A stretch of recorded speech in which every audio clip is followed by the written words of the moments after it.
Well, it seems that there was a lot going on in the 60s. I mean, we did a whole list about all the crazy things that went down, and you guys liked it so much that you screamed up to the heavens for part 2, and we looked down and answered yes, because that's what we do here. We keep giving you guys great content that you want to drink up all day long. Hello, Most Amazing Top 10 family. I'm your host, Che Arena, and I want to welcome you back to Most Amazing Top 10. Today, we are going to be walking back into our time machine so we can explore some more of the insanity that happened over half a century ago with today's list of top 10 true scary stories from the 60s part 2. If you haven't seen part 1, then what are you doing, baby? You gotta go see part 1 right now. And make sure you stick around until the end of the list because I'm going to be doing some more pet shoutouts, which you guys love so much. Remember, if you want me to shout out your pet, you can hit me up on Instagram. And without taking any longer, let's get into this list. Coming in at number 10, we have the anti-war demonstrations. The Vietnam War was raging throughout the 60s, and many people did not agree with America's involvement. On top of this, the government was still able to conscript people and force them to fight in a war that they didn't support. The public opinion on conscription had shifted, and the younger generation wanted to be heard. They started a radical movement to force the government to listen. They would march in the streets, they would hang posters all over cities, they would vandalize property, they would have sit-ins, they would even set buildings on fire. I wonder where we have seen this recently. It's almost like you should listen to people before they're forced to walk out in the streets and tear everything apart, because if you don't, they will quickly remind you that the power is within the public and you need to pay attention.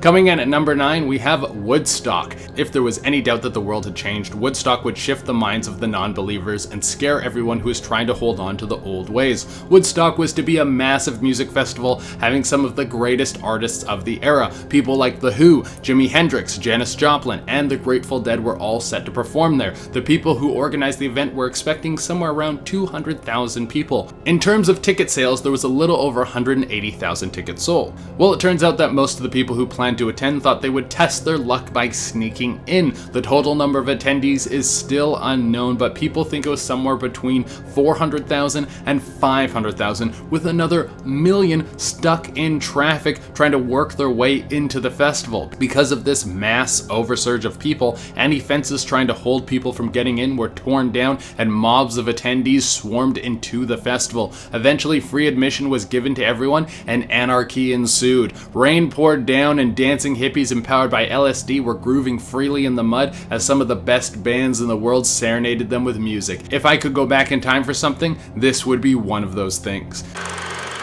Coming in at number 8, we have John Lennon meets Yoko Ono. Many music fans will see this as the downfall of the Beatles. Once John and Yoko were involved with one another, things started to change big time. She had a very small musical background, but John would let her have input on the songs that the band was developing. This eventually put a wedge between all of the members of the Beatles. I mean, I would be pretty choked too if I helped build one of the biggest bands in the world, and then someone in the band let their new date start calling the shots. There's even a famous video where John Lennon is performing with rock and roll legend Chuck Berry. Lennon gets Yoko to play with them in the band, and she includes some very strange screaming noises. On the south side, high up on the ridge, just a half a mile from the Mississippi. At number 7, we have another Kennedy is assassinated. This adds fuel to the fire of someone being out to kill the Kennedys. I doubt we will ever know who's behind this unless we break into the CIA headquarters and hack into all the crazy information that they're hiding. But in 1968, Robert Kennedy was campaigning and he was doing well. There was a very good chance that he could become the next president. He had been victorious in the California primaries, which was a huge swing his way. Usually the Democratic candidate who wins California has a great shot at becoming president. He went out to address the voters and he was shot. He didn't die immediately, but he died after a short stay in the hospital. Some people say he died from his wounds, while other people think that someone came in and poisoned him while he was so vulnerable. Coming in at number 6, we have the first Walmart opens. Now this event is not scary. It's just one store and probably a great day for Sam Walton, who opened up the very first store in Arkansas. But think about where this went. It went from a place in the 60s that wanted to bring you low prices to one of the biggest chains in the world that will literally move into a small town and knowingly destroy every other local business because they can't compete. Who would think that a company with a 60-year head start and an insane amount of capital people would have the advantage, not to mention that they gouge their providers, forcing them to sell their products at insanely low prices so they can do the same for the consumer. And you might think, well, this is good for me, but in reality, this destroys the local economy and gets everyone dependent on monopoly, which leads to a massive economic crash like the one we're in right now. So yeah, that's scary. Coming in at number 5, we have the North Carolina sit-ins. This story is scary because it makes you think that within our parents' lifetime, black people had to fight for the right just to sit down and eat at a restaurant. In February of 1964, black students sat down at a diner in North Carolina. They were coming in to grab some lunch, and this should have been a very standard transaction. Well, the people who owned and operated this establishment decided that they would deny these men service, and instead of walking out after being treated like second-class citizens, these 4 men started a protest that would change America forever. They refused to leave. This caught media attention, and from this, other students, churchgoers, and even other business owners came in to support. These sit-ins lasted for 6 months before desegregation laws were put in place in North Carolina. Coming in at number 4, we have Malcolm X assassination.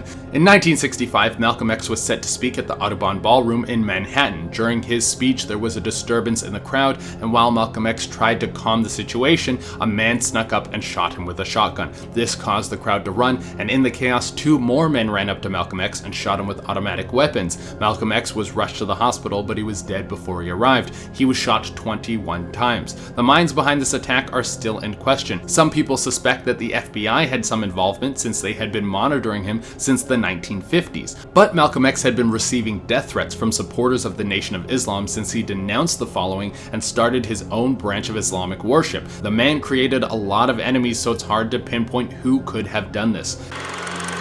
Coming in at number 3, we have Bloody Sunday. Back in the 60s, a group of civil rights leaders got together in Alabama to protest the fact that black voters were denied the right to vote in many states. This protest would be a march from Selma, Alabama to the capital of Montgomery, and of course Martin Luther King would be marching with them. They all met at a church and set off to make the walk. Initially, they were not met with any resistance, but it wasn't long after they started that they came to a blockade of riot police. The police gassed and attacked the protesters until they were forced to stop and retreat back to the church in Selma. This was a disgusting display, and honestly, going back to watch the footage is heart-wrenching. The good news is that this display caught the president's attention, and he spoke out before Congress about his support for the cause. This led to another march from Selma to Montgomery, which now had the support of the president and the National Guard. This protest took 5 days, and by the end of the march, there were 25,000 protesters marching with them. This display eventually led to the Voters Act, which prohibited racial discrimination towards voters.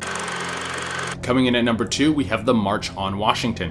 Once again, this is put on this list to highlight how people used to be treated and how that would be terrifying. The March on Washington was so black Americans could have civil rights. That's it. They just wanted civil rights. They had to fight for the right to be treated like everyone else, and even though things changed in a very positive way after this, we can still see the effects of racism running rampant throughout America. The March on Washington was sparked when President Kennedy spoke before Congress proposing the Civil Rights Act, which would protect the civil and economic rights of black Americans. To ensure that this act was passed, civil rights leaders including Martin Luther King planned a peaceful march. They would march from the Washington Monument to the Lincoln Memorial. This display was massive, and 250,000 people marched along with them in solidarity. This was to show their support for the cause. It's scary to think that not that long ago, black people had to fight the government for a law to be passed so they could be treated like human beings.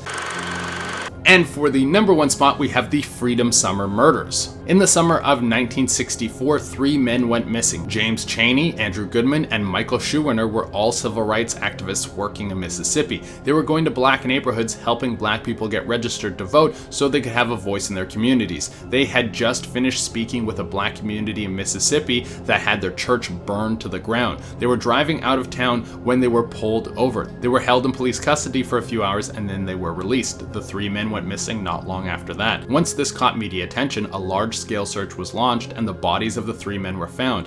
They had all been murdered by a shot to the head. The state refused to investigate this case, so the FBI got involved. They found that the Mississippi police, the Philadelphia police, and the Ku Klux Klan were all involved. 21 people were arrested and 7 people were sentenced. Alright everyone, that is all we have for you for today's list, and as promised, I'm going to be doing some more pet shoutouts. Remember, if you want me to shout out your pet, you can hit me up on Instagram. I pick new pets every day, So if you don't get picked one day, you can message back another day. If it takes me a little while to get back to you, I am very sorry. I have a lot of these to do, and without taking any longer, let's get into this list. First up, we have Jasper, who looks like he's taken a big time snooze. Next, we have Ming and Zing, who are a couple of Siamese cats who make me think about those villains from the Disney movie that I can't think of the name of, but I'm sure that these cats are sweethearts. After that, we have Meatball, who has a couple of photos, like he was in a nice photo shoot, and I love the name Meatball for a dog. Then we have Zoe, who's doing a big time sneak, and to close it out, we have Henry, who is ready for his close-up. Alright everyone, that is all we have for you today. As always, I would love it if you could like, comment, subscribe, and hit the little notification bell. Until next time, I've been your host, Chad Reyna, and keep checking out this content. We love it, guys. Bye.